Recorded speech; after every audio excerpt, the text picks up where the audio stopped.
At for today's video mga lods, ito na nga po pala yung ating row splits design na nilagyan natin ng simpleng scallop design. Full video guide to mga lods, umpisahan na natin to. Tara! Bali dito nga mga lods, mapapansin nyo yung table natin is meron na siyang runner na knife pleats or yung simpleng knife pleats lang po natin ginawa. Ang table natin ginamit dito is lagpas lang po ng 1 meter. Tapos yung cloth po natin na ginamit dito sa kulay white is nasa 6 yards lang mga idol. Dito ngayon pinold ko lang po yung ating tela para magkaroon tayo ng row splits design o yung gagawin nating flower pole design sa may gitna mga idol. Ito nga ipipin lang natin sa ating underliner cloth or yung pinaka top cloth. Yan, wala po tayong ginamit dito na tie wire kasi nga may nag-request sa atin paano rin kung plastic po yung kanilang table. At dito nga mga lods ay magpo-fold lang tayo yung ginagawa nating row splits na ginagawa nating flower pole design kung napapansin nyo sa mga previous videos natin kapag nagtatali tayo ng tie wire.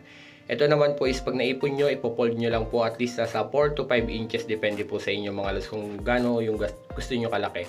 Tapos dito nga itutusukin natin siya ng pin tapos kakapit natin siya sa pinaka underliner, dapat tagos yan mga idol. Tapos ipupush nyo po pataas yung pin yan. Mag-ingat lang po kayo kasi minsan nakakatusok po talaga para mailock nyo yan. Gagawa lang po ako ng 3 piraso nito para magkaroon po ng simpleng flower pole design yung pinakagitna ng table natin. Gaya po ng sinabi ko mga lods, meron po ako naka-upload sa Reels video nito kung paano ba magawa ng flower pole design or yung pinaka row splits design sa ating lamesa. Kung kahoy naman yung inyong table, pwede po kayong gumamit ng tie wire doon para hindi kayo mahirapan. Pero kung ang table nyo naman po is plastic, yan, kailangan nyo po talaga siyang ipin tapos kailangan po yung pin is tumagos sa mismong lamesa nyo at mailak nyo pataas. Ganito nga design mga lods kung gagawa po kayo at plastic nga yung table nyo. Mas maganda po yung mahabang pin ang bilhin nyo. Kung makikita nyo siya sa mga school supplies, yung pin na yun is, ang lagayan niya po is bilog tapos may kulay po yung mga bawat head pin niya mga idol.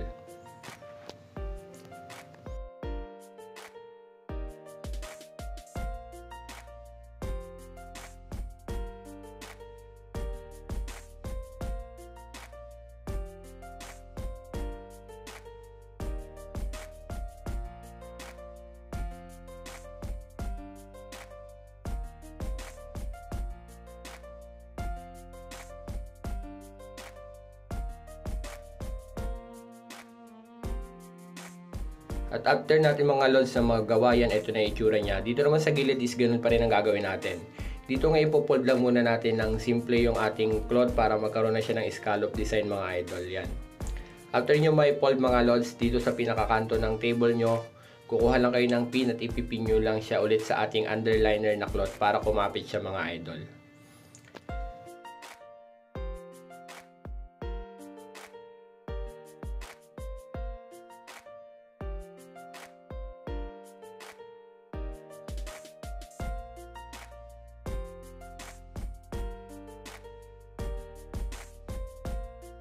At once na naipin nyo na mga idol, dito nga yung scallop design is ayusin nyo lang kung medyo magulo. Pero kung hindi naman at okay na sa tingin nyo, pwede nyo nang gawin yung pinaka row splits design sa mga gilid ng inyong table.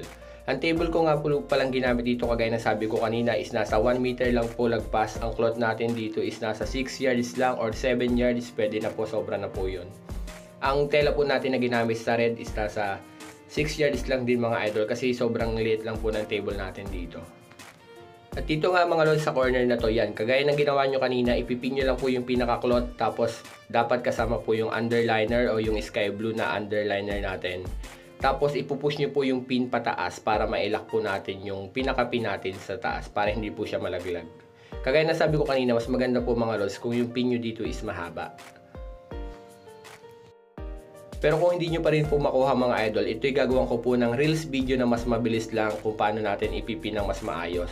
Or pwede rin po tayong gumamit ng tie wire bago natin siya lagyan ng pin para hindi na po kayo mahirapan na maggawa pa ng row splits design na ilalagay sa inyong mga lamesa. At bali dito nga mga lods, ipinin ko lang po yung sobrang tela tapos naggawa lang din po ako ng simpleng scallop design. Dito mga lods, kung gusto nyo, pwede pa rin kayong gumawa ng row splits design sa gilid kasi sobra pa naman yung tela natin. Pero dahil nga gilid na to, hindi ko na po siya nilagyan kasi ang kalimitang nilalagyan ko lang po talaga ng design is yung pinakaharapan ng lamesa natin at bawat gilid ng lamesa. Pero yung pinakadulo, nasa sa inyo na po yun kung gusto nyo maglagay pa ng row splits design or hindi.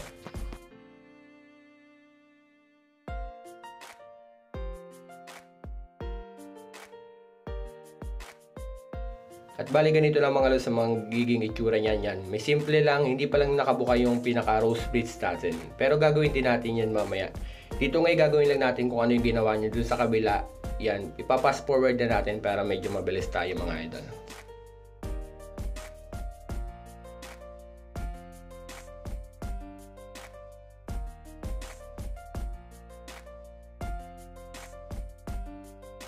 At after nyo magawa mga lods yan, ito na itsura niya. Sobrang simple lang na may scallop design, tapos ito na yung pinaka pleats natin mga lods yan. Maliit lang po yung table natin dito yan.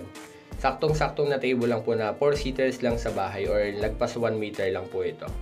Dito ngayon bubuksan nyo lang po yung pinaka pleats nyo para magkaroon tayo ng flower fold design or yung pinaka rose pleats design. Hahatakin nyo po yung tela nyo ng pasigsag or pakaliwa at pakanan para magkaroon ng maganda at simpleng design na rose splits po yung ating lamesa.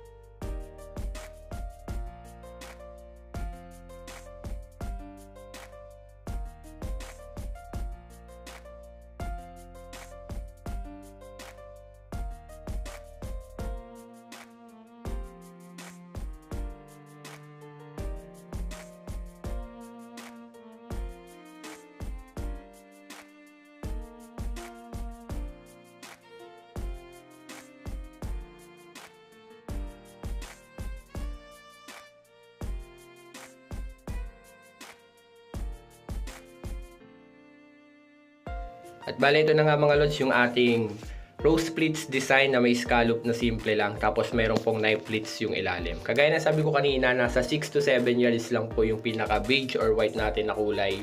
Tapos yung knife pleats po sa ilalim is nasa 6 to 7 yards lang din po. Ang table po natin ginamit dito is 1 meter lang po lagpas or 4 seaters na table mga lods. Comment down below na lang po kung may concern pa para gawan po natin ng reels video kung saan po kayo nahirapan. Follow for more at huwag nyo na makalimutan i-share po yung mga video natin mga lods. Maraming po salamat.